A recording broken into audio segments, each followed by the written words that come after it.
Namaskara and good evening. I'm Sanjana Girish, and on behalf of the team at the archives at the National Center for Biological Sciences and our collaborators at the Bangalore International Center, I welcome you all to the inaugural Obaid Siddiqi lecture. This is the first of 3 Obaid Siddiqi lectures. These lectures and the Obaid Siddiqi Chair in the History and Culture of Science have been made possible with the generous support of TNQ Technologies. We thank our supporters and collaborators for helping us bring this event together. The Archives at NCBS is a public center for the history of contemporary biology in India. Our primary aim is to house historical material that speaks to the development of sciences in our country. Alongside this core aim, we work towards outreach through workshops, a public lecture series, and exhibitions in our gallery space. We do this to engage a variety of audiences with the possibilities that an archive of science holds. The Archives at NCBS is closely tied to the legacy of Obaid Siddiqi, the founder of NCBS. I would like to invite Dr. Satyajit Mayer, Professor and Center Director of NCBS, to give us insight into how the Obaid Siddiqi Chair in the History and Culture of Science at the Archives has come into being.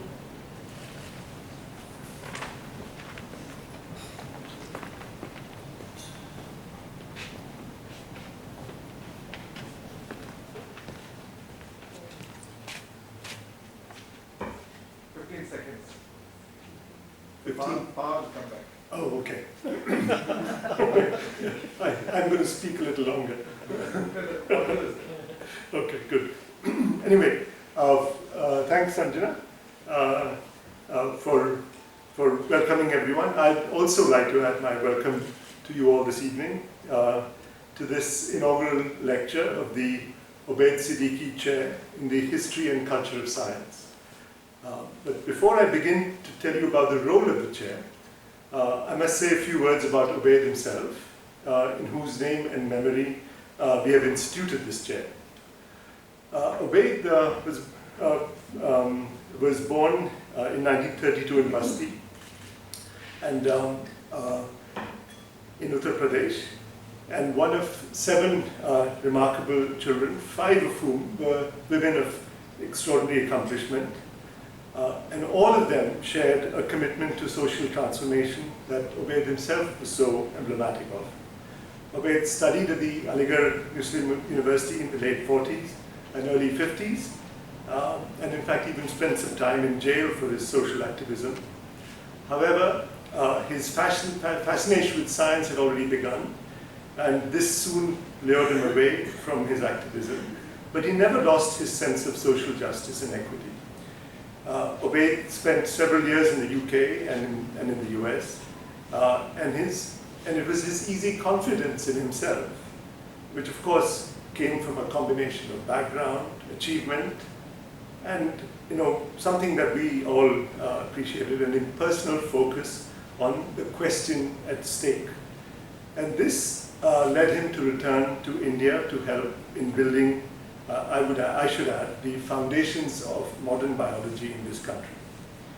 Starting with the molecular biology unit at the TIFR in the 1960s, to the establishment of the National Center for Biological Sciences in Bangalore in the 1990s, Obaid accomplished all this under the umbrella of the Tata Institute for Fundamental Research, where he served as Professor Emeritus based at NCBS until his untimely demise in 2013.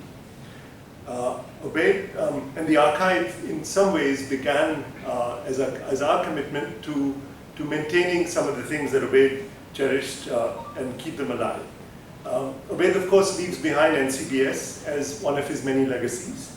It is today a world-class institution, even if I may say so, deeply engaged with exploring biology across all scales, from molecules to ecosystems, with a profoundly interdisciplinary lens.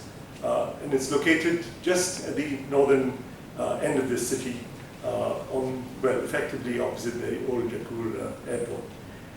NCBS is, and hosted, by the way, by the University of Agricultural Sciences, who have been fantastic hosts for the past 20 years. NCBS has also spawned the Institute of Stem Cell Science and Regenerative Medicine. It's a place for biomedical translation, and the Center for Cell and Molecular Platforms, one of India's top biotech incubators, in partnership with the Department of Biotechnology.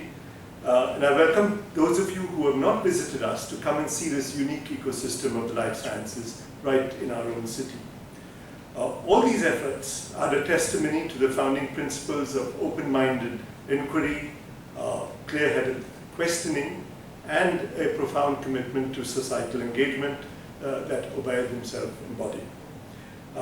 We therefore felt, when Obaid passed away, a deep need to create a chair who would lead a much-needed effort to bridge the gap between the sciences, social sciences, and the humanities, and foster a diverse and inclusive community of academics across disciplines. With this focus, and the archives as a foundational lab, we imagined that chair would also build teaching and research capacities of academics at the intersection of science and humanities. A key component of this is being realized today in the delivery of the Obaid Siddiqi chair lectures. We hope that we envisage 3 lectures from our chair every year, which will take place in public spaces in the city. And over the period of time, a sizable number will accumulate to enrich the intellectual life, not only for us in the city, but for our global commons. We've had a wonderful time last year in exploring the position of recruiting somebody to the position of this chair, and had very many interesting applications. And finally choosing the inaugural chair, Dr. M.D. Madhusudhan, who you will soon find out more about from my colleague Uma Ramakrishnan in a few minutes.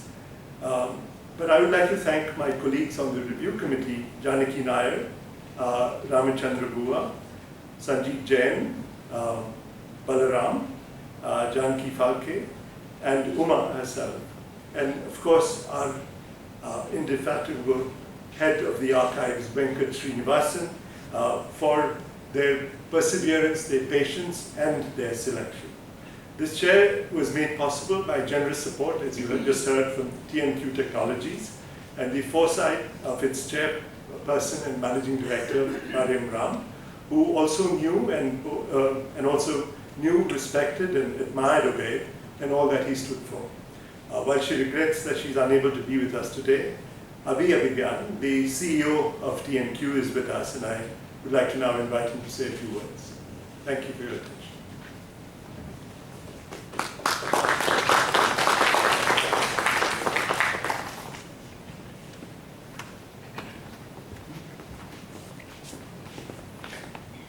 Good evening.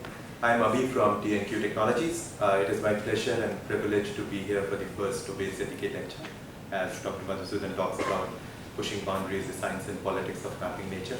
Thank you, Professor Mayer, for your kind words acknowledging our support. Mariam Ram, as he said, is the Managing Director of TNQ Technologies, and the inspiration behind all that TNQ does in the field of research and academics in India. She couldn't be here today, and I'm making this statement on her behalf, and I quote, "The idea of an archive of Indian science that is accessible, focuses on education, and works with other institutions deserves support. TNQ is happy to be part of this progressive initiative in the name of Professor Obaid Siddiqi, a scientist whom we greatly admire. The archives at NCBS and TNQ Technologies looks forward to working on this shared vision to nurture environments for the rigorous interrogation of the history and culture of science in India. With Dr. H.C. Madhusudhan as the first Obaid Siddiqi chair, I am confident that this archive project will achieve its goals and objectives." I hope you will enjoy this lecture. I surely will. Have a good evening.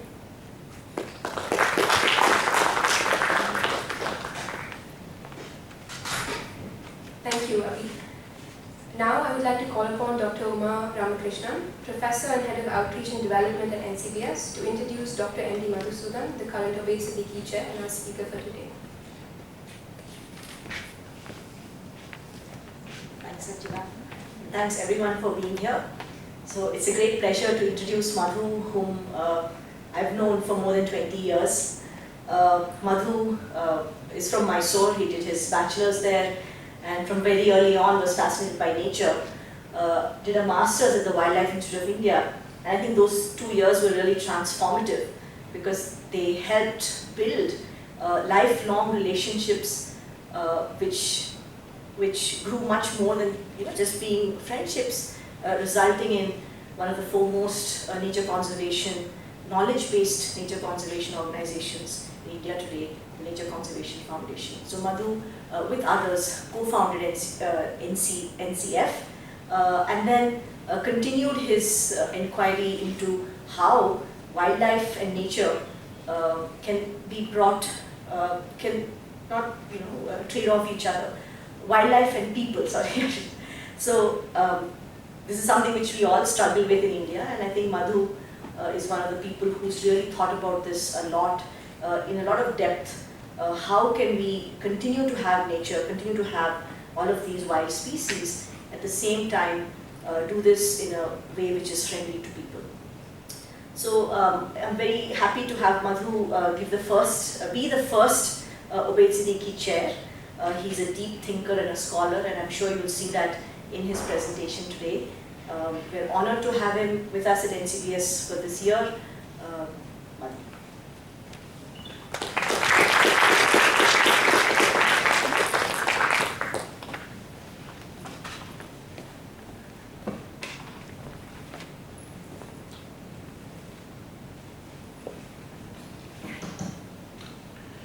Good evening, everybody. Thank you for coming.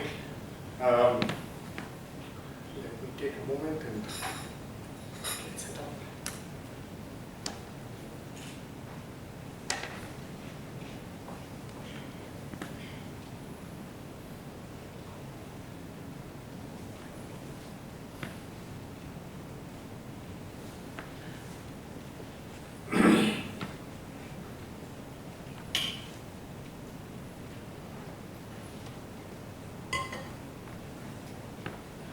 I'm deeply honored to hold the Obaid Siddiqui Chair in the History and Culture of Science, and thank the National Center for Biological Sciences for the opportunity and for their trust. I also thank TNQ Technologies for their support to this position, and to the archives at NCBS, where I'm being based. I'd also like to thank countless colleagues over the years from whom I've learned, and I continue to learn so very much.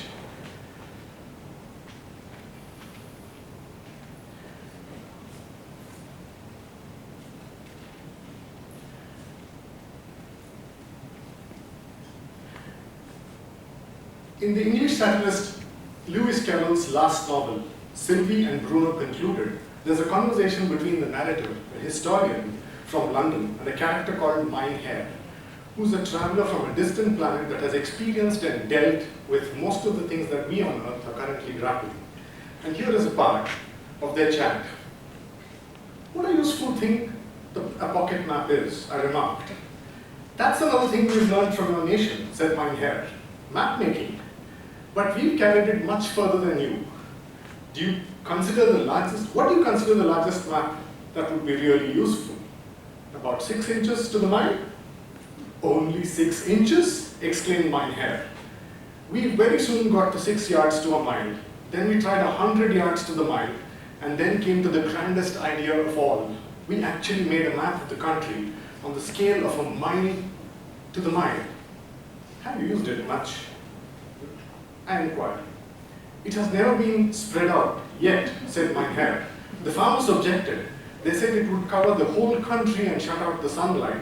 So we now use the country itself as its own map, and I assure you, it does nearly as well.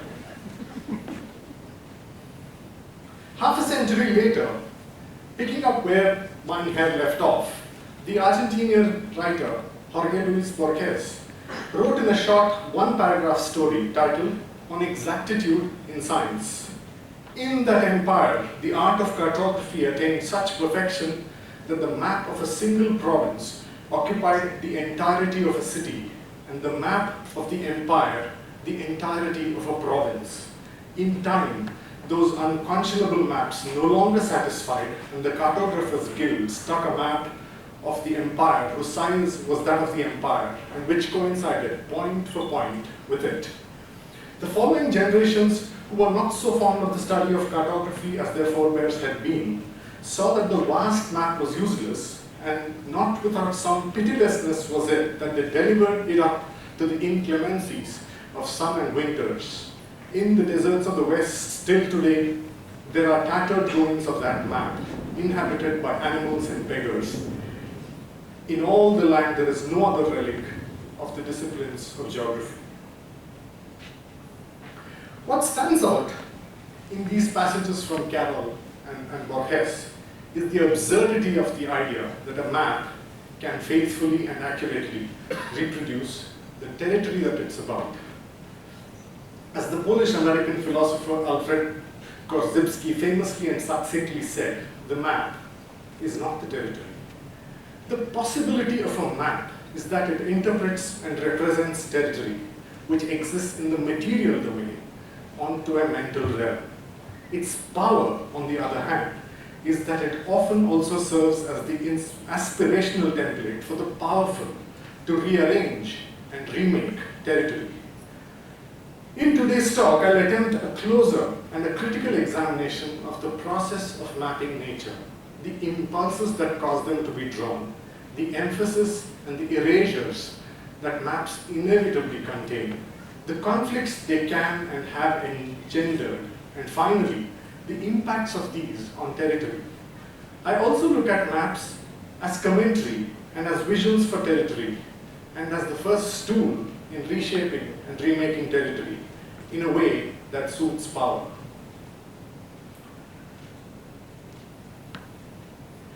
In his fascinating book, Seeing Like a State, the political scientist James Scott recounts a story from 18th century Prussia, that is today's Germany. A man called Johann Gottlieb Beckmann assembled a group of people and lined them up in a forest. He made the group then walk slowly, side by side, as if searching for something lost in the woods. They carried a box with 5 compartments, each with a certain number of colored nails, each coding for the size of a tree, which they had been trained to estimate. As they walked, they stopped at every tree they met, sized it up, and drove into it a nail of the appropriate color. Thus, they walked, tagging each tree until their sample forest plot had been fully covered. When they were done, the remaining number of nails of each color was counted and subtracted from the initial totals. What Johann Gottfried Beckmann had done with his team was to find a way of inventorying trees by size class in a given area of forest. The reason Beckmann did this was because he wanted to make a map. Not the Google Maps kind we use when we find our way around a new place, but the kind that tells the state how much of a natural resource, timber in this case, was available to be harvested from the forests. Beckmann's work was tremendously important and did strange things to Germany's forests. To get from the numbers and sizes of trees to the amount of timber they held, Beckmann and his colleagues needed to come up with an idealized tree. This was nothing like the real trees that bent and branched in unruly ways. It approximated a tall cone with its top chopped off. They even had a name for it. It was called the normal bound, translating approximately to the normal or the average tree. So, the normal bounds were put into varying size classes from 1 to 5. Over time, Germany's forests began to resemble the trees in Beckmann's map more and more. Foresters planted trees of the same species, usually the Norwegian spruce, at the same time, so they grew straight and tall in their neat rows. The undergrowth was clear, so you could see and count an entire stand at one go. So, the Norwegian spruce, in a sense, became the physical manifestation of the normal bound. This project was a great success. Germany had large profitable crops of Norwegian spruce. Also, by radically narrowing its vision of a forest to commercial wood, Germany developed a scientific way of abstracting a forest in terms of its inventory, growth, and yield. This also helped Germany build its reputation and influence in forestry and silviculture. Soon, to call yourself a forester at that time, you had to be trained in German methods. Over time, Germans gained expertise in creating and managing a new, more legible forest. Tall, dense stands of trees in neat rows became a powerful aesthetic for a well-managed forest. And a forester inspected his forest just as a commander did his troops on parade, replacing diverse deciduous forests with conifers like Norwegian spruce was a disaster for peasants who lost grazing, food, raw materials, and medicines. At the same time, unauthorized disturbances, whether by fire or by local communities, were seen as threats to management and heavily controlled. By the 1850s, the German forest had become the archetype for disciplining nature under the orderly constructs of science. Around that time, in far-away India, the British, who were worried about the declining availability of oak and other hardwoods at home for shipbuilding, were gratefully switching to teak and had also begun to use pine and sal timber as sleepers for the vast railway that they were laying across the subcontinent. Realizing that the forests that they initially saw and termed as wastelands were indeed valuable both strategically and economically, they brought in the German foresters to map and manage India's forests scientifically. Within a year of founding the Imperial Forest Department in 1864, a new law, the Indian Forest Act, was enacted, and the colonial state began taking over India's forests, previously held under diverse ownership and access systems, and making them the property of the government, and harnessing them for the pursuit of scientific forestry, alongside using its already formidable scientific capabilities at survey and mapping. The Survey of India, which the East India Company had set up nearly a century earlier, started to map India's forests. Thanks to the head start the foresters got from the Survey of India to map the territory of the British colonial state, it became possible to more sharply and clearly focus the ambitions of the Imperial Forest Department to annex more and more forests as government property.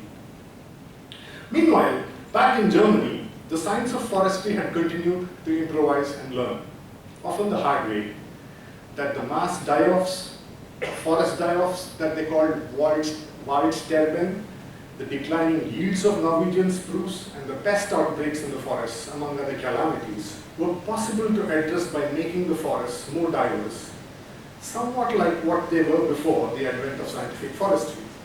But these realizations would take a lot longer, if at all, for India's cult of scientific forestry to accept and address. Back in India, by 1930, over 850,000 square kilometers of India, including its principalities, was under forest. Although the Imperial Forest Department ceased to exist as a federal department after the Government of India Act was passed in 1935, the colonial impulse, as well as the statutory structures of the Indian Forest Act under which it had been functioning, remained intact. Thereafter, a succession of crises and responses, including the war, the famine, and the Grow More Food campaign, increased pressure for forest land to go under the axe and to be brought under the plow. After 1947, the newly independent Indian state prioritized an expansion of agriculture, industry, energy, and infrastructure. Over the next 3 decades, an estimated 43,000 square kilometers of forest land was officially diverted to these uses. Presumably, even greater amounts of forests having been cleared unofficially. Studies estimate that over 200,000 square kilometers of forests were lost between 1930 and 1975. This led to a renewed concern in the Indian government that the extent of forests needed more careful monitoring, and this figured prominently as a priority in the deliberations of the National Commission on Agriculture, headed by Nathuram Vidya. In its way, it was decided to establish the Forest Survey of India with the specific mandate to map and monitor India's forests. The FSI, since 1987, has been publishing a biennial India State of Forest report, which summarizes the data from their exercise to map and measure India's forests. Over the last 35 years, the key trends that these maps report are a steady increasing trend in forest cover after 1999. This accounts for an increase of nearly 81,000 square kilometers. At this point, it's important to distinguish between 2 different ways of mapping and measuring the extent of India's forests. Each approach simplifies the forest in a particular way to make it mappable. The first uses forest area, more precisely what is called the recorded forest area. This is the sum total of all lands legally notified as forests. In other words, these are lands that are forests under law. Based on the latest India State of Forest reports, India's recorded forest area now extends over an area of over 770,000 square kilometers. The second uses forest cover. This is based on a technical definition whereby any area with 10% canopy density extending over at least a hectare is defined as a forest. Such a definition is necessary to classify a forest using pixels from a satellite image rather than on the basis of legal status. Based on the latest India State of Forest reports, India's forest cover extends over an area of 710,000 square kilometers. Now, which of the two numbers, which differ by over 60,000 square kilometers, both presented in the same India State of Forest report, which is the one that represents the actual extent of India's forests? And what does the difference between these numbers represent? Let's take a closer look. Only about 516,000 square kilometers of the 775,000 square kilometers, that's about 2/3 of India's recorded forest area, contains forest cover, which means that nearly 200,000 square kilometers of India's forests occurs on lands that are legally not forests, which brings us to two open questions. First, if not forest, what is the land cover in the 258,000 square kilometers of recorded forest area that does not have forest cover? Second, who owns the lands over which nearly 200,000 square kilometers of our forest cover occurs? Neither the maps of the recorded forest area nor the maps of forest cover are proactively made available freely and publicly by the government. But based on data publicly hosted on some of its websites, we are able to steal a look at what the FSI's forest cover maps look like. So, in these pictures, what I'm going to show you are the maps of forest cover overlaid on various landscapes, where the Forest Survey of India categorizes this into open, moderately dense, and very dense forests. And this gives you a picture. The first picture is going to have an area in green which shows where the forest cover is, and the second one in this sequence will show you what is actually there under the area that is being called forest. So, let's start from northeastern India. This is the area around Naxalbari, where tea estates are classified as open, moderately dense, and very dense forests. So, similarly, in the tea estates of Valparai in Tamil Nadu, you again have forest cover showing up in those areas. A little to the north of Valparai, when you get into the busy areas around Pollachi town, which is full of coconut groves, you see a lot of those areas again showing up and getting counted as forests. The entire islands of Lakshadweep, which are covered with coconuts and under which a very dense human population resides, is also an area of forest in the India State of Forest report and the maps. Similarly, in the suburbs of Calcutta, trees around houses show up as forests and are counted as forests. So this obviously wants us to find out more. And I decided to look at Lutyens Delhi and see if there were forests there too. And yes, the highest functionaries of our government reside in moderate to open forests. So in a sense, they are forest dwellers too. Then, of course, having gone this far, I had to look for forests in the desert. And find them I did. In the areas of Jaisalmer, there were forests in areas that actually look like this.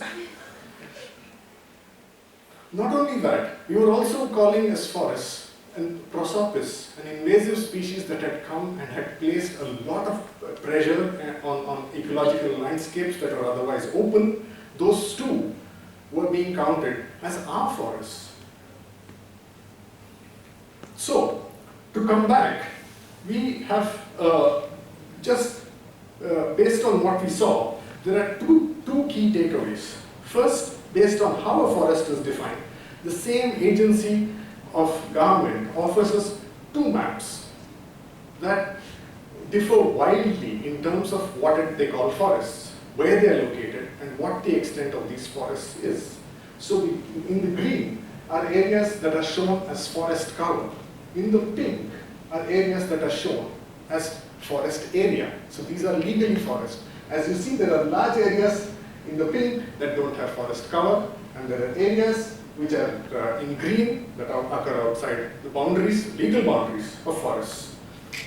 Second, why would the India State of Forest report continue to offer two completely different and unreconciled ways of mapping our forests, report after report? One can only hope to infer that intent indirectly to present the map of a recorded forest area, regardless of whether it has forest cover at all, helps to assert and consolidate the state's continuing ownership over these lands. Similarly, a definition of the forest that includes coconut groves, orchards, suburban tree-clad areas, tree-lined boulevards in metropolises, and even desert scrub as forest cover helps represent the territory of the forest way beyond its legal boundaries, claim an increase in the current country's forest cover as these anthropogenic land covers expand, and paradoxically, even take credit for it. So meanwhile, any injury to the territory of the forest, as happens when you're diverting forest land, natural forests, towards energy, industry, or infrastructure projects, could now be healed on the map, as it shows more and more human-modified lands as forests. So,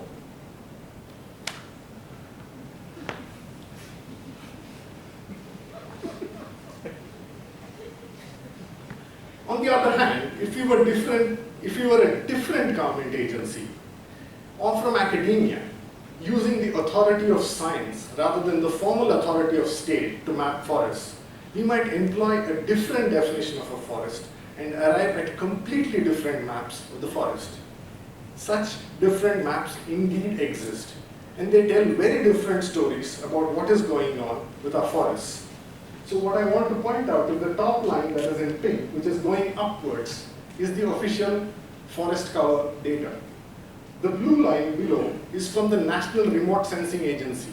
The pink line, the one below in purple, is from the National Remote Sensing Agency's land use land cover maps. It doesn't show any such increase. And another assessment by the National Remote Sensing Agency shows a slow but definite decline. And a group of academics who have estimated forest cover in India and globally over a period that overlaps with these assessments, again shows no discernible change in forest cover. So, switching gears now, if to this entire mix we were to add biodiversity and wildlife to the forest that we've been considering so far, the state's impulse to protect nature is only strengthened.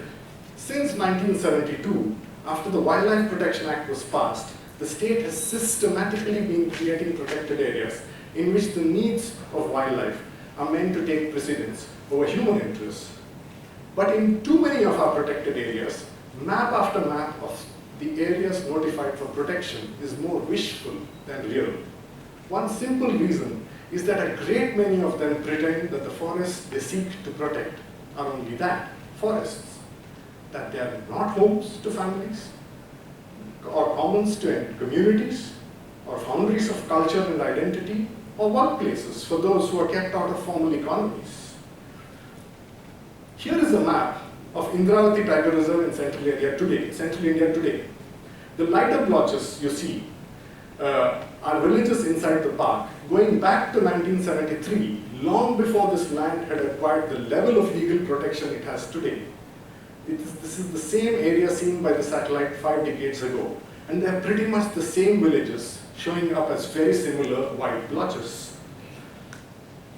In these 50 years, this area went from being a game sanctuary to becoming a wildlife sanctuary to a national park and now a tiger reserve, which is like the Bharat Ratna or the crown jewel among our forests. During each of these elevations and protection levels, the law provides for, and in fact requires, that the rights by which we mean claims over land of people living in the area must be recognized, and only then, if need be, acquired by government. So sections 18 to 25 of the Wildlife Protection Act, the intent in them is to ensure that in the process of notifying protected areas, we don't trample over the rights of communities. They are given the opportunity to represent their claims, which are then settled, recognized and settled, and only thereafter a protected area is notified. So these are the specific sections that allow you to do that. But Indravati goes ahead and notifies a wildlife sanctuary without any record of how those processes that were meant as safeguards for people who already resided and had rights in that area had been dealt with. Similarly, for national parks, there are very similar safeguards. And here again, in Indravati, we go from a wildlife sanctuary to a national park where all rights are supposed to have been acquired by government and extinguished. It essentially means there's nobody with any rights and all the forest land is completely inviolate, and that's the stage at which you notify a national park. This too, again, is done without addressing this provision in the Wildlife Protection Act. After the FRA, the Wildlife Protection Act got amended, and the Tiger Reserve made very specific requirements of approaching tiger conservation without affecting the rights of scheduled tribes and other forest dwellers, and to ensure that their livelihood and all of those are addressed before a tiger reserve is notified. Indravati, thereafter, even after the FRA, goes ahead and gets notified as a tiger reserve. Again, the way these requirements have been addressed remain completely outside of all of this. So, from what we know, at no point was any of this done in Indravati in terms of the safeguards to address local rights and all of them. The mapped boundary of this protected area came into existence and became official entirely without consulting the people who lived within that boundary. And now, even as the forest's protection status saw elevation after elevation, the original denial and thus erasure of their presence has remained uncorrected, leaving the villagers of Indravati without the right to live where and how they do. So these once fictional maps of people-free protected areas, once these near-fictional maps of people-free protected areas are drawn up, the presence of actual human beings on the territory becomes even more of a nuisance than before. Facts must now be made to fit the fictions. People must be removed from the territory, rendering it as pristine as the map itself. So after not using a single opportunity provided under the Wildlife Act to recognize and settle and acquire the rights of communities, having done nothing, in 2018, the NTCA does an assessment where they say villages located, they say that there are all these people who reside there, they indulge in their traditional hunting, extend agriculture, there's encroachment, felling, cattle grazing, firewood collection, and other MFP collection. As a result, the objectives and goals of the Tiger Reserve are not achieved. Villages located in remote parts of the core area need to be relocated soon. This is the conclusion to which we come at the end of all of this. Unfortunately, Indravati is hardly the only example of such a fictional map leading to conflicts in the territory. Nearly every protected area in India is a litany of such conflict. Closer to here, the Soliga people of Bilgiran and Betta have also been subject to similar trials. So there, let me read out the operational part, that again in the assessment of the BRT Tiger Reserve, they say that the demand of the Soligas for forests, electricity, a school and a hospital, as well as community forest rights which have not been granted, is a constant headache for the authorities of the reserve. And again, exactly like Indravati, none of the rights of this community have been addressed or settled in the multiple opportunities there have been under the Wildlife Act to follow and do this in the due legal process. The laws of our democratic nation state give it the power to accord graded value and protections to different types of land. Despite the fact that these laws provide for processes that could make the map truer to the territory, our maps are drawn today by map makers who sit at vast social and cultural distances from the map. A map drawn today that will not acknowledge the Soliga or the Durva village is a mere myth, a fantasy of power, aided and abetted by knowledge and technology. Why then would a map showing the same lands as the Soliga sees them be any less valid?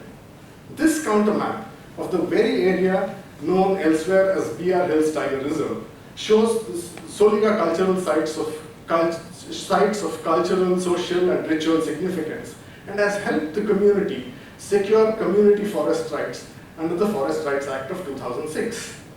Yet, a map of community forests that recognizes and records Soliga claims over territory remains completely unreconciled with the map of the protected area. So there is a Soliga map of their traditional lands, but it remains completely unreconciled with the map of the protected area, which persists with its fictional notions of a people-free forest. Strangely though, some types of human presence and activity seem to escape the very stringent filters of the PM map. Even as it continues to pursue the creation of Soliga-free BRT Tiger Reserve, the very same map graciously acknowledges and defers to the lease rights of a handful of commercial estates that hold more land in BRT Tiger Reserve than the entire Soliga community. A PM map that remains at odds with its territory and what is integral to the territory is as good as an invitation to battle. A boundary that is not agreed on by those it includes, excludes, or even occludes is one that is bound to be pushed at from all directions. While maps can certainly be scientific or technical or legal even representations of territory, they need not be. A mapping exercise can also begin with a deeply normative stance, as for instance with wastelands. Wastelands, unlike forests, are not a natural category of land. They are constructed socially and historically. It was the 17th century English philosopher John Locke who held that lands that existed in a state of nature, where people simply enjoyed the fruits of the earth, was waste, whereas lands actually gained in value when people applied their labor to privately appropriate, enclose, and intensively cultivate it.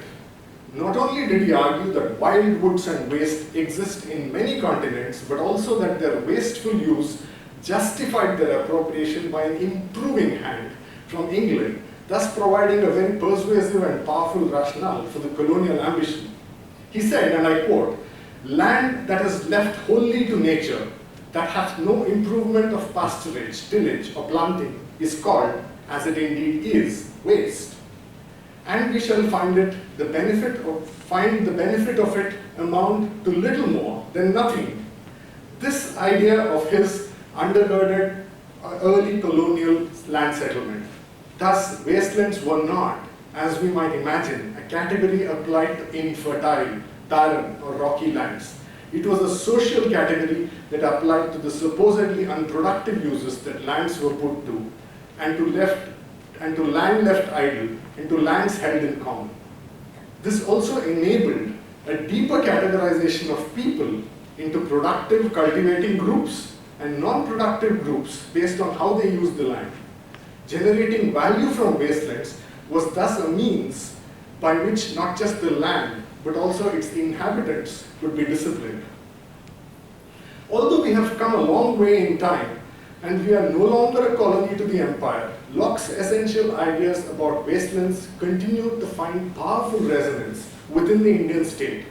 Thus, we continue to systematically seek and map India's wastelands with the aim of developing them and making them more productive. So what are these wastelands? How do they look? So these are a series of pictures of wastelands from across India. They include the dunes of Jaisalmer, the grasslands of Maharashtra and Madhya Pradesh, the scrub areas that extend over very large areas, and the ravines in areas like Chambal and so on, and the vast savanna woodlands across large parts of India. With India being mostly semi-arid, we fail to recognize that there is a very large area in this country, almost at par with the extent of forests we have, that are what we call open natural ecosystems, which are currently largely seen as wastelands. So this is more of a view from the ground. These areas are also important, exceedingly important for wildlife. So many species that are actually quintessentially Indian, like the black buck or the wolf or the lesser florican and the Rajasthan toad-headed lizard, there are so many of these species, or the great Indian bustard, are unique to these areas and do not occur anywhere else outside of India. So these lands not only hold unique and endemic wildlife species found nowhere else, these habitats of these species are also under serious siege. But all these species for generations have lived alongside a very wide range of uses of these lands, which have largely been pastoral because they're so marginal in their productivity. But this has yielded an incredible diversity of agropastoral lifestyles, the associated cultures, identities, providing livelihood to millions, possibly hundreds of millions of people across the country. And yet, we have the Westland Atlas of India, which is produced regularly. And the latest one has mapped over 550,000 square kilometers of land in the country as wastelands. Across these wastelands today, there are many energetic plans being drawn and implemented to bring a range of productivity enhancements and developments, such as soil conservation measures, groundwater recharge, tube well irrigation, solar and wind energy projects, tree planting programs, as well as commercial plantations of crops like oil palm. Such a transformation and disciplining of the territory based on the interpretation that they are wastelands carries very significant ecological and social costs. The wasteland map we make has condemnation written all over it, both for these lands and their people. This makes the map not merely an accessory to the remaking of this territory, but its very architect. In the social hierarchy of India's biologically valuable ecosystems, its grasslands, scrublands, woodlands, ravines, rocky areas, and dunes do not enjoy the same dignity and privilege with the state that, say, our forests do. Their vast ecological, social, economic, and cultural values not only are under denial, but they're actually under active deletion. A recent counter-mapping effort that I undertook with my colleague Avitamim from A3 has tried to reimagine the map of what have been called wastelands as a range of vibrant, open natural ecosystems, no less deserving of care and concern than our forests. I would like to end with a series of maps from BRLs showing how each of these different kinds of maps of nature and territory imagine and represent this territory. The first is a map of their homeland and cultural sites made by the Soliga. And the next four maps I'm going to show you are maps of the same area made by different government departments, showing it simultaneously as valuable and as waste. So this is a map of wasteland and degraded forests. The green is not my coloring. All the green is, this is taken from the Wasteland Atlas. Green on the Wasteland Atlas represents degraded forest. It is categorized as wasteland. In the same remarkable location, we also find forest cover. Forest cover that goes all the way from open to very dense. And in the same territory, we find it worthy of being protected and enclosing it as legal forest land and notifying it as a protected area. And lo and behold, this is also an area with very high tiger densities. So this same site, it's possible to represent all of these as maps of this very same territory. So what we see of the world and how we map it depends on where we stand. None of these maps is invalid, but neither are they self-contained. Each gives expression to a very particular interpretation of the territory. It is only as the boundaries of each of these maps pushes against the boundaries of the others, they allow us to more fully grasp the different meanings these maps convey, and let us get a better picture of the complexity and contradictions that characterize the territory. Thus, every map about nature inevitably shrinks, reshapes, and simplifies the territory it is about. Indeed, that is the job of every map. And it is in such a modeling of territory that a map offers value. Yet, it is not a model yet it is only a model, and we would do well to remember what the statistician George Box, if he had the chance, might well have said about our maps. All maps are wrong, but some are useful. Thank you.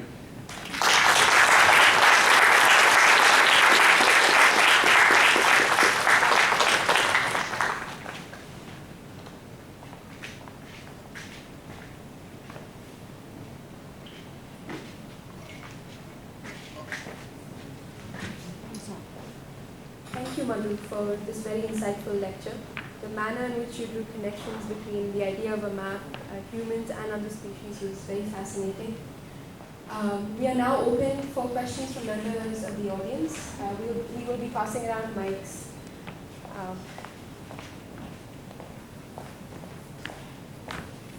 Thank you for your utterly fascinating talk. I don't have a question, I have a query. Who drew the Solina and how was that drawn? Because that would be very interesting and you talk about it. Is Nitin here? No.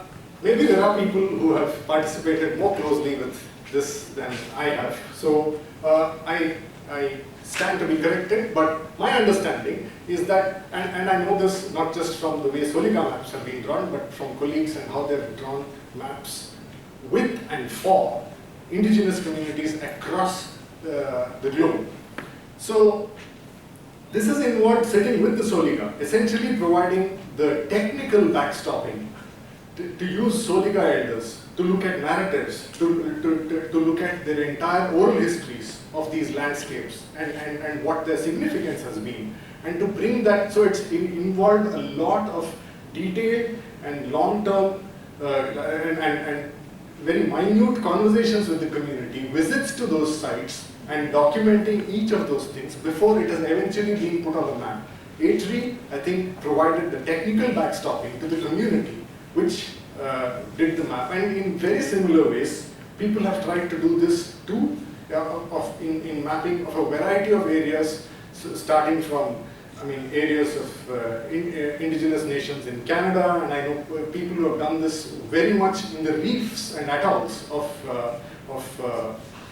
the Pacific Islands and so on, and many of them have also, it's been, if you noticed, the Solika map was in Kannada. No map that a Solika ever gets to see is in a language that is even accessible. It completely excludes them. To have a map that also is not just prepared by, but intelligible to the entire community is a very important thing. And in many places, people have even moved further beyond, where they have done the entire mapping itself as an oral exercise where in each of the places you can actually go to various points on the map and click, and you have an elder telling you the entire story, how that location is associated with the creation with the deity, and so on. And there are very, very rich ways in which such local mythologies, cultures, and traditions are being mapped by people who have essentially provided the technical backstopping. And this, I think, is an important thing, because what technology has done. So when we went from map making to cartography, the bar was raised. It made map making less accessible to people. It made it more scientific, more rigorous, more mathematical, and therefore it became less accessible to people.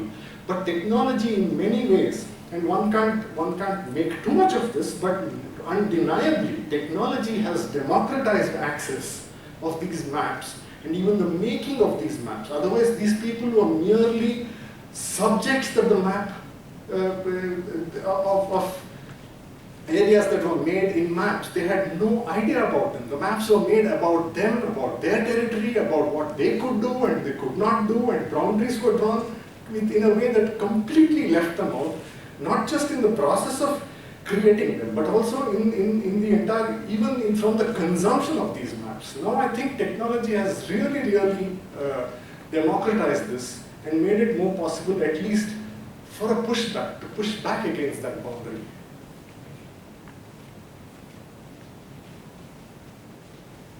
Thank you for that excellent talk, very insightful, and also for your extraordinary presentation, which really threw light on a number of things which we were not aware of. I had a question about something which you didn't mention. I'm wondering what the cartographic impulse for joint forest management was, and what the fate of that has been. Because to my understanding, it was indeed involving communities.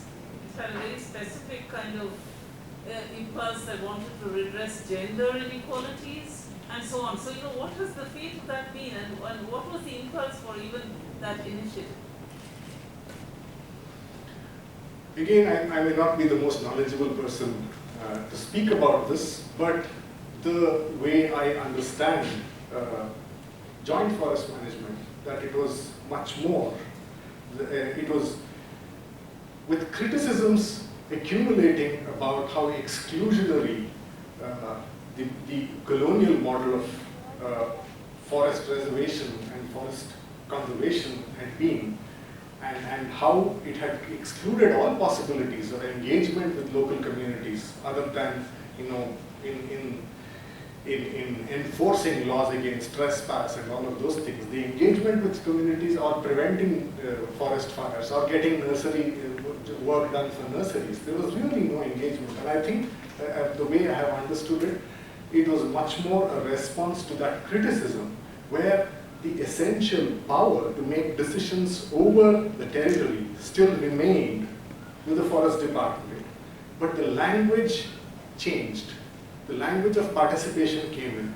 There were token, of course, I'm really, it's very, very diverse. There are places where it worked much more, where the spirit of it was honored. There were places where it was merely a change in language without an accompanying change in behavior.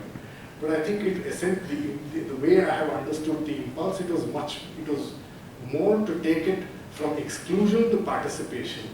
And still it remained very far away from empowerment. Yeah, thank you for a very insightful talk. I have a lot of questions, but I'll try to limit to two.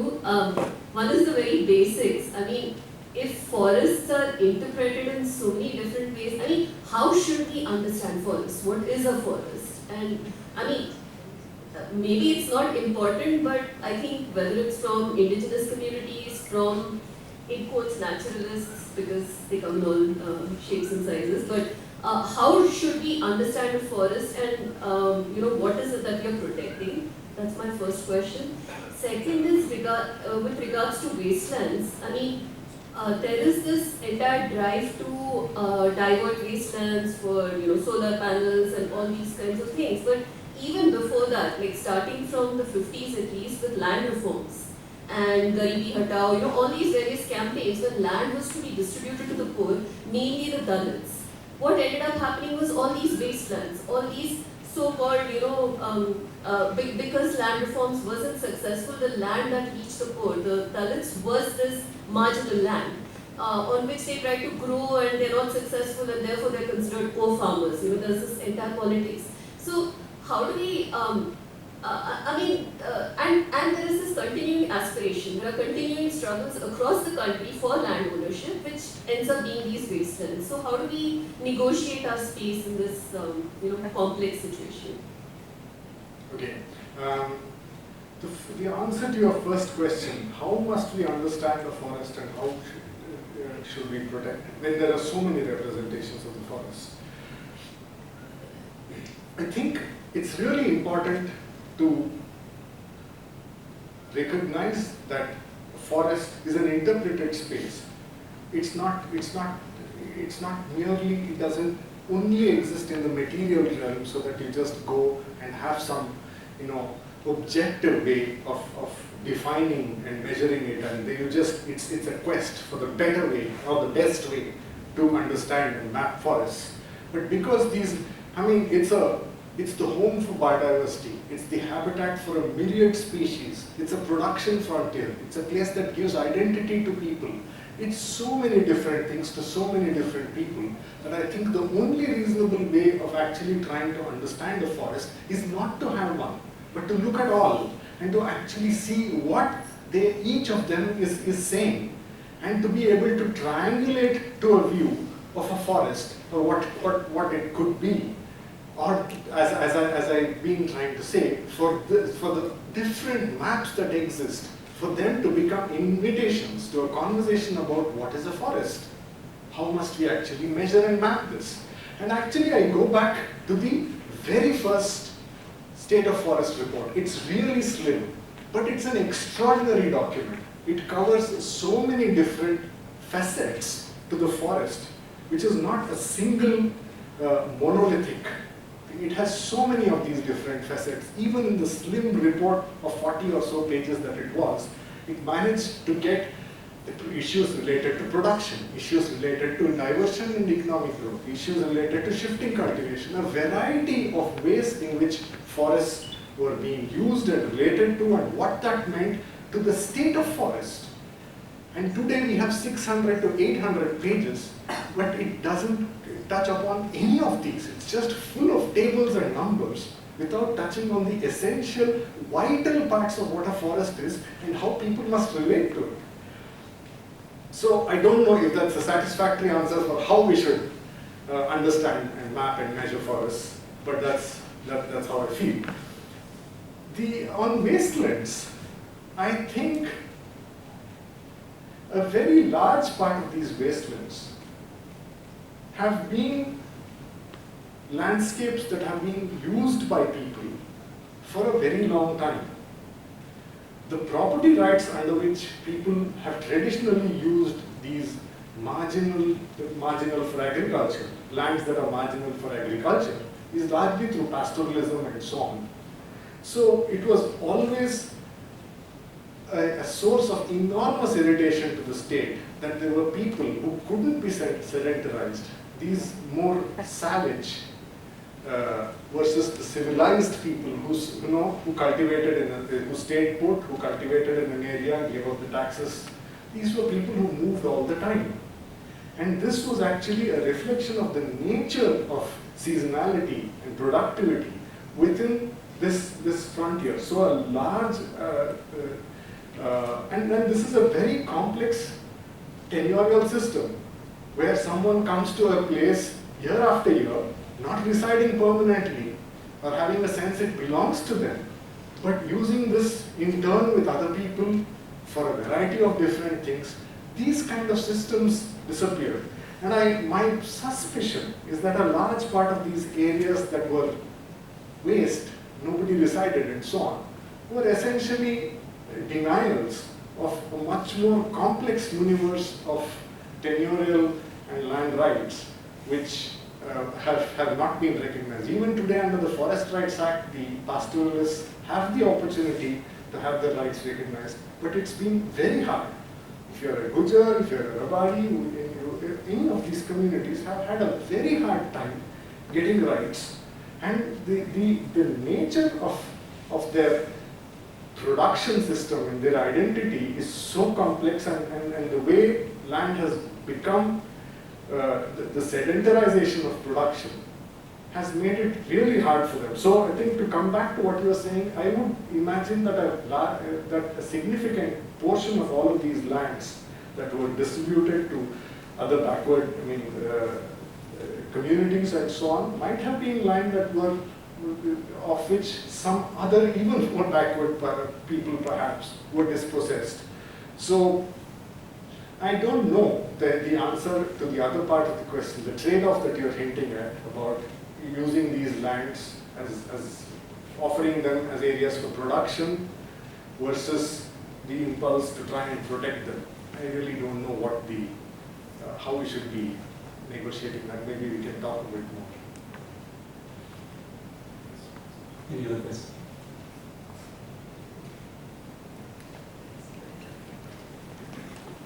Could I also request people to just introduce themselves before they ask the question? Yes, I'm Pradeep Sinha from IIT Kanpur. Yes, keep it moving. Yeah, I'm left quite bewildered with the whole story. It must be true for all other countries, or is it a very specific story for India? Your German story of cultivated forests, we have seen that they look all artificially made. We did not do such things in India possibly, or did we?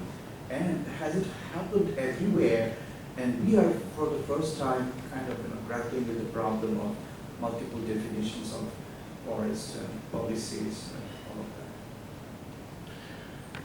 that. I don't know if I completely got the first. Yeah. Can you elaborate a little bit on the first part of your question? Yeah. I want to repeat. Which other country did better than this? When you said this, I talked about protected areas, forests, and wastelands. So, was there any other country, can you cite of another instance? Look, how well they have managed their forest. Not following the path that we have followed for the last 100 years. I think this is, there are historians who have studied this a lot more closely than I have, so I would not want to second guess those kind of, so it's not something I'm very aware of or knowledgeable about, but I think across the empire, most colonies where nature was became natural resources upon commodification, I think the larger impulse to maximize production out of an ecological unit rather than optimize it for multiple kinds of values that it was offering has been the trend. And I think like I said, with Germany and so on, they had a significant amount of setbacks with that way of trying to have a monochromatic view of the forest and trying to maximize production for one thing. And eventually, I think a large part of their discovery and learning has been to value the diversity that they originally displaced from those areas as a very important way of being able to give these, even forestry, the necessary resilience and ability to deal with uncertainty of various kinds. The second question about multiple kinds of definitions of forests and how they are mapped, I think I would like to think in many places the conversation around forests is a lot more open. And I don't think it is the case everywhere, but I can tell you from a colleague who's been working in Brazil, he used to head the forestry service, but today they have an effort to map not just forests but other varied kinds of land covers in Brazil. And that is a project that is not undertaken, as is the case in India, by one agency not talking to anybody else. It is something they do collaboratively with a variety of different people. So when you are able to account for all the various differences and perspectives in how what a forest is, how it must be defined, how it must be measured, I think the map you produce is not only significantly better in terms of, hopefully the scientific rigor is preserved, but I think the social acceptability of it, the way it reflects the aspirations of different groups of people, or the understandings of different groups of people, also is reflected in the map that you produce. So this, the kind of very disjointed idea of calling this, in one way of looking at it, it's the crown jewel of your forest, because it's a tiger reserve, it has tigers and all of that. Another department of the same government is calling it Wasteland. So this absence of reconciliation, I think, really speaks to the manner in which we lack a conversation about these things. I think if the conversation preceded the mapping, we would not have to contend with multiple maps that are very hard to reconcile. And I think that's also partly an answer to what you're saying.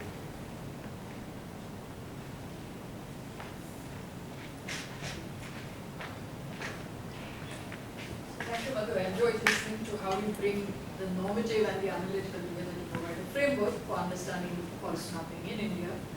But it's mapping you do, right?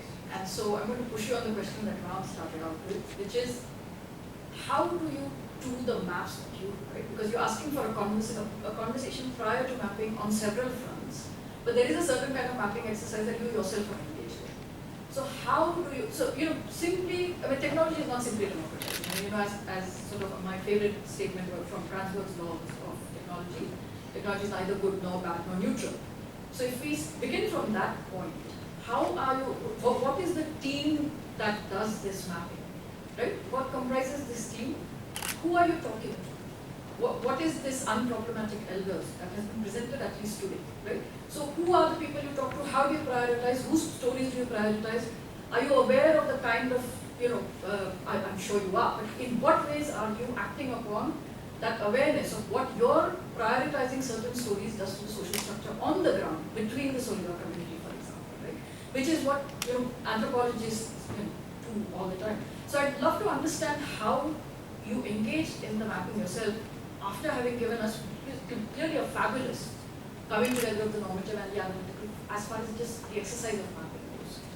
So you were asking me about how I might make the maps myself, or are you asking me? No, so you are engaged in mapping yourself, right? Yes, so how do you do that? So since you're saying, since you've alerted us to the problematic nature of the various kinds of maps. Yes. How do you address, or what kind of self-awareness do you bring to the fore as someone who does mapping himself? Yeah, the short answer is that I struggle. But I think the longer answer is that there is a more positivist side to mapping, where you really don't need anyone else. You have the analytical tools, the data, the algorithms, the ability to do your mapping in today's digital mapping that we're trying to do, and you're good to go. You can make the map. But I think this is your imagination of a certain territory and your representation of that territory. But I think for that to have the acceptability that might be needed, the question that I think one needs to keep asking is, a map to what end? What are we really trying to make of the map? What are we trying to do with the map? Why do we need the map? And I think it's more when I consider that question that I see the huge chasms between a map that I can prepare through deployment and application of technology with a map that actually makes sense for a particular purpose, or that's a much more purpose built. And I think there it's, so for instance, with the map that we've been trying to make of open natural ecosystems, one of the things it's relatively easy to map land cover.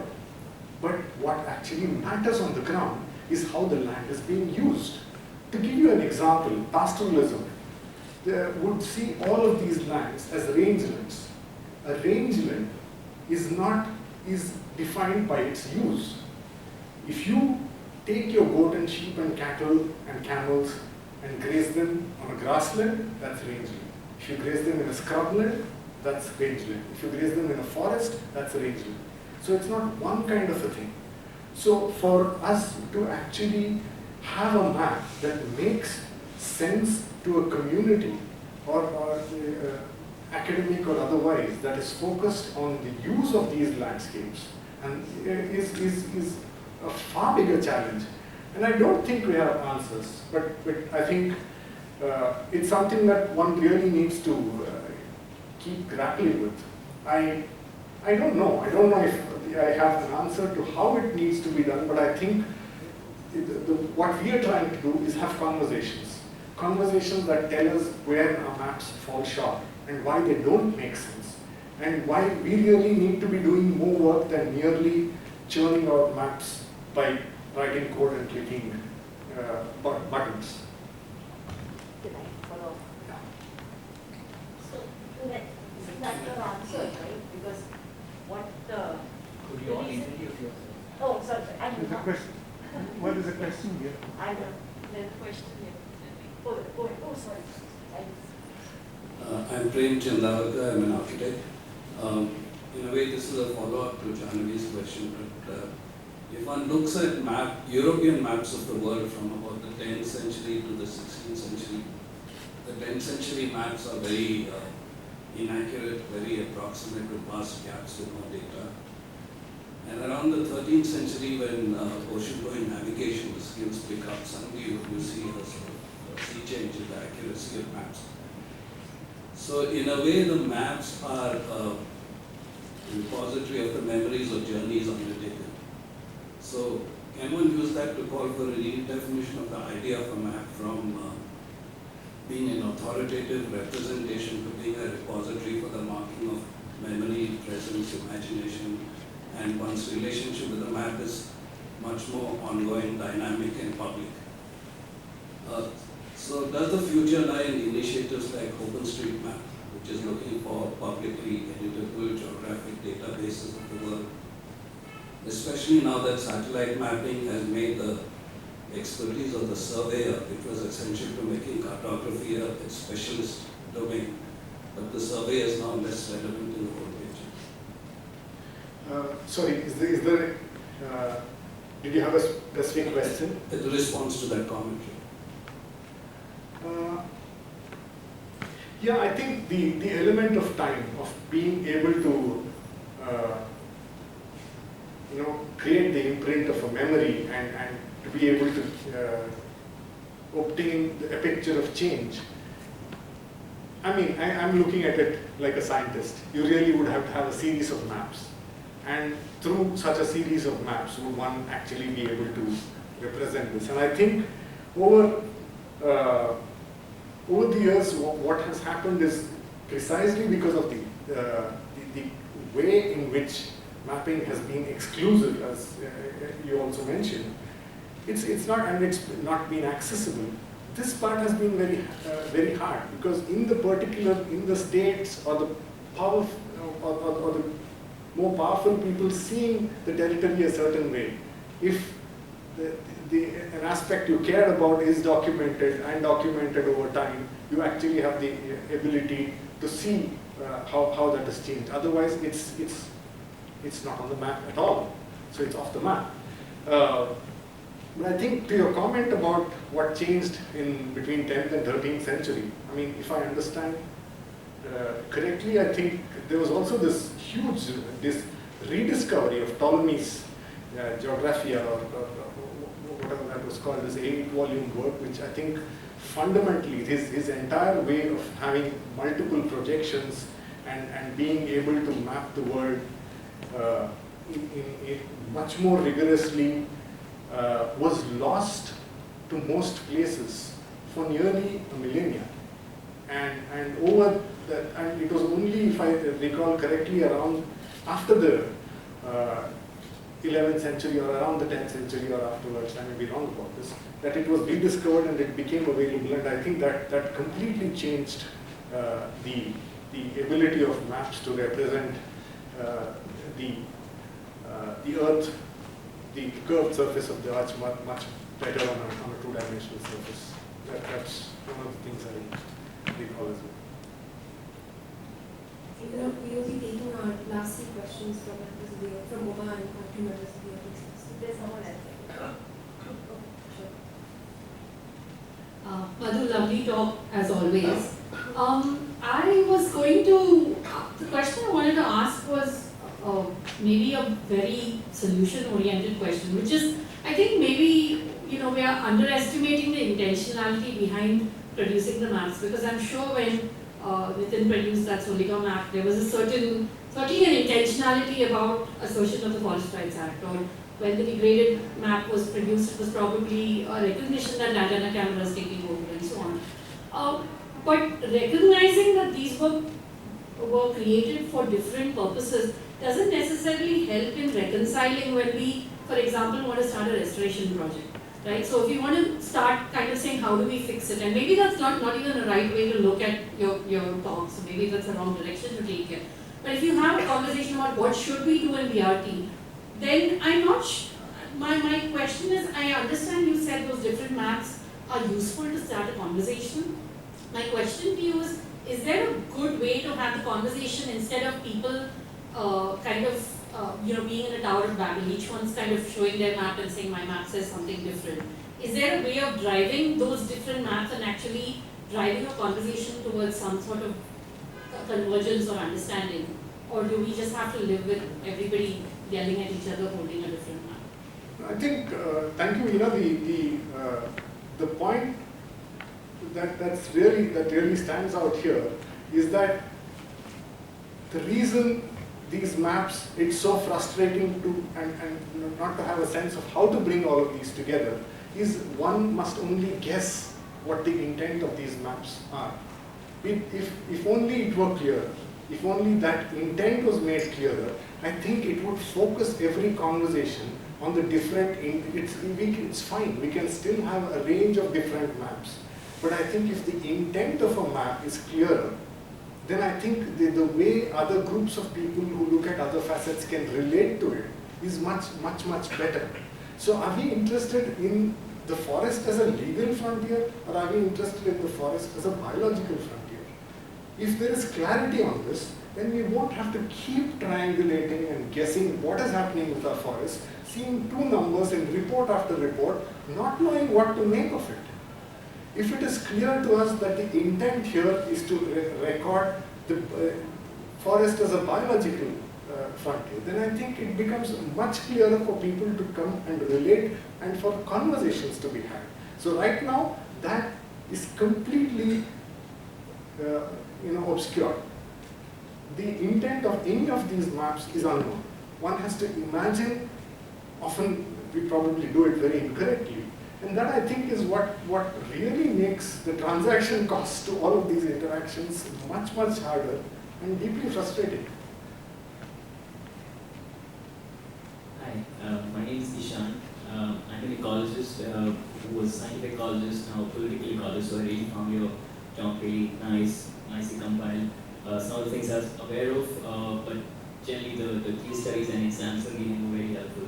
I was reflecting on probably more the politics of mapping and how mapping our ecosystems, allows the commodification of our different, more than human life ecosystems, all of that.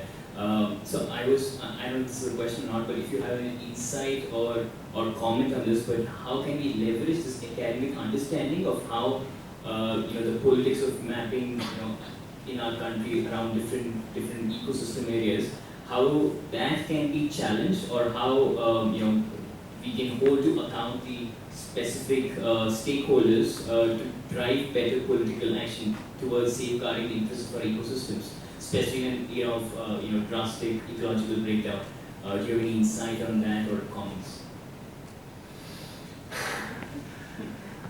No, that's a bit we can talk about it. I'm happy to share what I feel, but I don't have a very short and succinct answer to give you.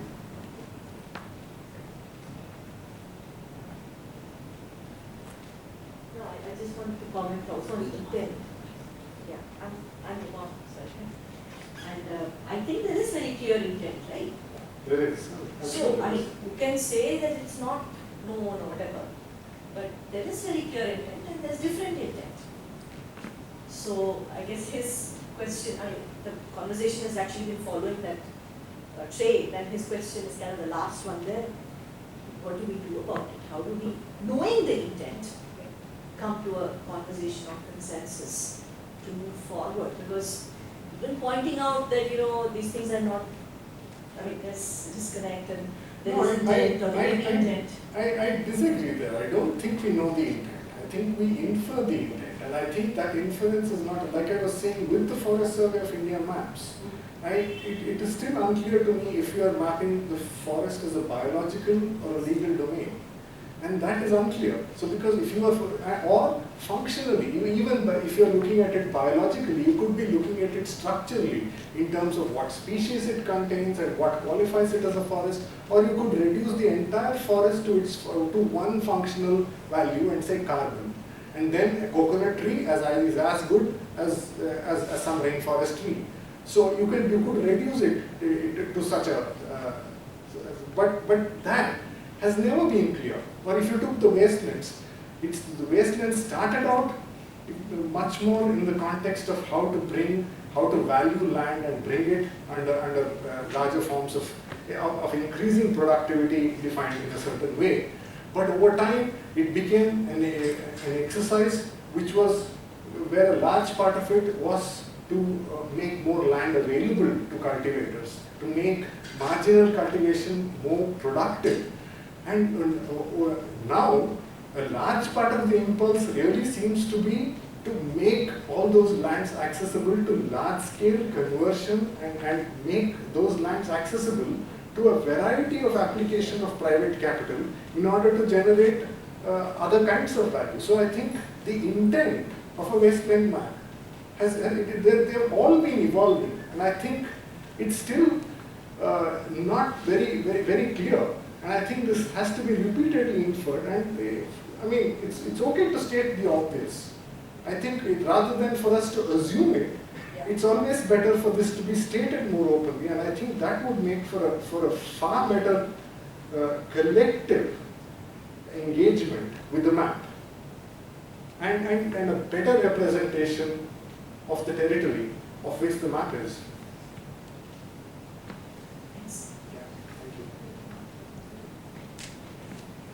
Can I just ask one last question?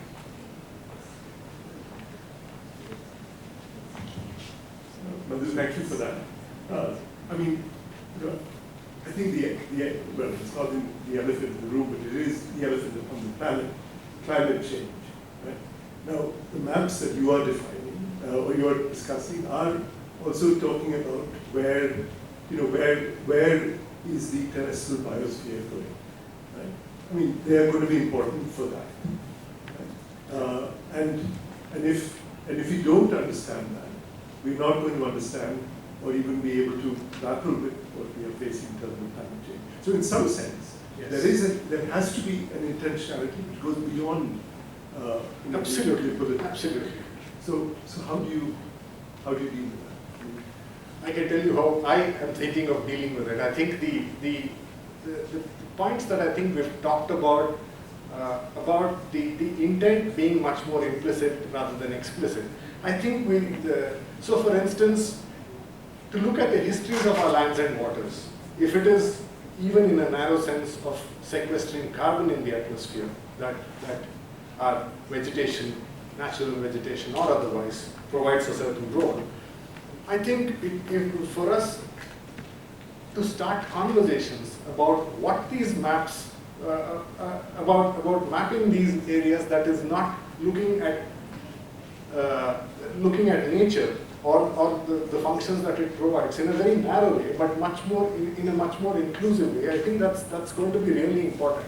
So to that end, I think it's important for a group for people groups of people to sit down and actually state this much more explicitly and say what it is that they would like a map to do. Because what is it that we need to know but that we don't?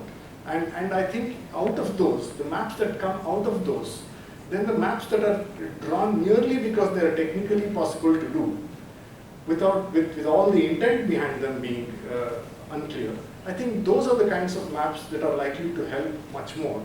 So I think there is an added transaction cost because you really have to figure out what it is that you're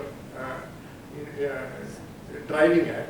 And that's not something, and until you've got that figured out, you can't really get to the mapping. And I think it's going to be iterative, it's going to be, so it's a less than perfect process. It's a process of collective action. And these are really not, the impulse of science where is not really collective in that sense. This is a much more political way of bringing people of technical expertise to kneel down with people who don't have very technical understanding of it and yet may have things of value to contribute. That I think is a hard thing to do. So I think an aspiration to have, say, something like an open land cover map of India that is more broadly owned than one agency that produces it would be a very valuable thing for people who disagree to have actually worked together to produce a consensus category of land cover which represents this as a place in a much more in a social context or as something that represents ecological function would be very valuable. And I think that is that's a lot of investment. And I think I hope we will slowly warm up to it because that's really where I think the change is most promising. I guess that's no pun intended, right? On that note, we'd like to bring this event to a close. Thank you all for joining us on this rainy Sunday evening for a very thought-provoking lecture. Madhu, thank you, Madhu.